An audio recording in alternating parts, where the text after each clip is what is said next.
조합원 여러분 안녕하십니까? 노동자 방송 김주영입니다.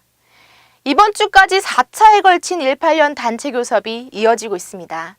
하지만 사측의 경영 설명회와 지부의 단체 교섭 요구 설명회로 서로의 견해 차이만 확인할 수 있었는데요. 사측은 그동안과 마찬가지로 내수 판매 부진과 경영 악화 등을 핑계로 지부에 요구하는 무리한 것이라 주장하고 있습니다. 자사주 소각으로 주주들에게 돌아가는 배당금을 높이고 4조 원의 한전 부지를 10조 원에 구매하는가 하면 135조가 넘는 사내 유보금을 쌓아가면서도 조합원들의 요구안이 무리하다 주장하고 있는 것은 말이 안 되는데요. 이 사측은 그동안 현장에서 열심히 일해온 조합원들의 기운을 빼는 교섭 내용이 아닌 이 공정한 노동 분배와 미래 투자가 실현되는 교섭안을 내놓길 기대해 보겠습니다. 그럼 이번 주 노동자 방송 시작하겠습니다. 지난 10일 울산공장 열사광장에서 제23주기 양봉수 열사 정신계승 결의대회가 개최됐습니다. 열사회 김대식 사무국장의 사회로 진행된 결의대회는 민중을의 열사 양력 소개 등 순으로 진행됐습니다. 이 자리에서 하부영 지부장은 진정한 열사 정신계승은 실질적인 민주노조 건설이라며 민주노조를 함께 만들어 나아가자고 말했습니다. 양봉수 열사는 지난 1995년 사측의 탄압에 맞서 기승을 온몸으로 항거하며 민주노조 건설을 누구보다 열망했습니다. 그런 열사 정신은 조합원들을 하나로 뭉치게 했으며 민주노조 건설의 깃발이 됐습니다. 지난 4월 말 이 공장을 시작으로 일반직 조합원 대상 도시락 간담회가 이어지고 있습니다. 지부는 해당 간담회를 통해 조합원들과 18년도 단체 교섭에 대한 내용을 공유하고 주 52시간 근무 법제화에 따른 노동시간과 임금체계 방향에 대해 설명했습니다.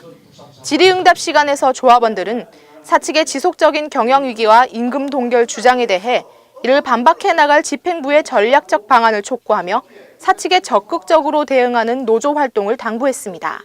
이에 하부영 지부장은 노조의 교섭안과 추진 방향 등에 대해 설명하며 지속적으로 조합원들을 만나 의견을 수렴하고 노조 차원에서 적극적인 해결 방안을 모색해 나갈 것이라 답했습니다.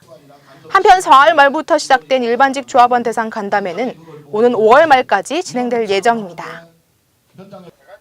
지난 10일 태화강 둔치에서 현대자동차 노사와 함께하는 행복나눔 자원봉사 한마당이 열렸습니다.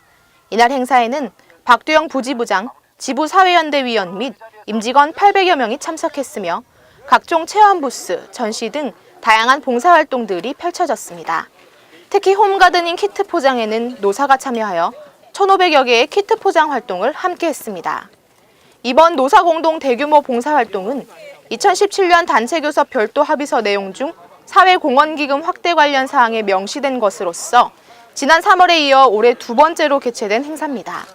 한편 봉사활동이 끝난 후에는 31-3차 사회연대위원 간담회가 진행됐습니다. 지난 11일 지부장실에서 원화청 연대를 위한 다스 지회 지부장 면담이 있었습니다. 이날 면담에는 최재소 다스 지회장, 조승호 부지회장 외 2명의 지회 간부들이 참여했습니다. 간담회에서는 원화청 노동자 연대를 통해 노동자들 사이의 벽을 조금씩 허물어 나가는 방안에 대해 논의하고 각 현장의 현안에 대해서도 다양한 이야기를 나눈 자리였습니다. 지난 11일 지부는 현대자동차 문화회관 그랜저룸에서 북구 지역 관할 학교의 청소년과 교사를 초청하여 장학기금을 전달했습니다. 이번 장학기금 전달식은 대기업 노동조합으로서 지역사회 청소년들에게 꿈과 희망을 전하기 위해 마련된 자리였습니다. 이 자리에서 하부영 지부장은 현대차 지부와의 인연이 좋은 기억과 추억이 되어 인생을 살아가는데 긍정적으로 남았으면 좋겠다고 말했습니다. 장학금은 학생 1인당 50만 원을 수여했으며 금액 전달에만 그치지 않고 조합원들의 따뜻한 마음까지 함께 전달되도록 지속해 나갈 것입니다. 지난 15일 모비스위원회 울산수출분류 3층 대회의실에서 분할 합병 저지를 위한 모비스위원회 2차 특별교섭이 개최됐습니다. 이 자리에서 백운호 수석지부장은 29일 주주총회 전까지 노사 간의 합의가 되지 않는다면 지부도 함께 투쟁할 것이라며 모비스위원회 특별 요구안에 대한 진지한 검토를 요청했습니다. 이어 오해명 모비스 의장은 조합원들이 원치 않은 합병이지만 특별 요구안을 만들어냈다며 집중 실무 협의를 통해 조합원들의 안을 사측이 받아야 한다고 말했습니다.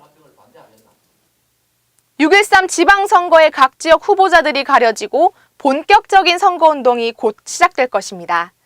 그동안의 정부는 노동계의 우호적이지 못한 국정 운영으로 극심한 사회 양극화와 지속된 노동 탄압을 초래했습니다. 울산 역시 구조조정의 바람이 불어오는 이때 어려운 노동계를 살리기 위해 신중한 선택을 해야 할 것입니다. 국정농단과 권력형 비리로 이 얼룩졌던 국내 정치판을 개혁하고 노동계에도 힘을 실을 수 있는 소중한 한 표 행사하시기 바랍니다. 이번 주 노동자 방송 여기서 마치겠습니다. 감사합니다.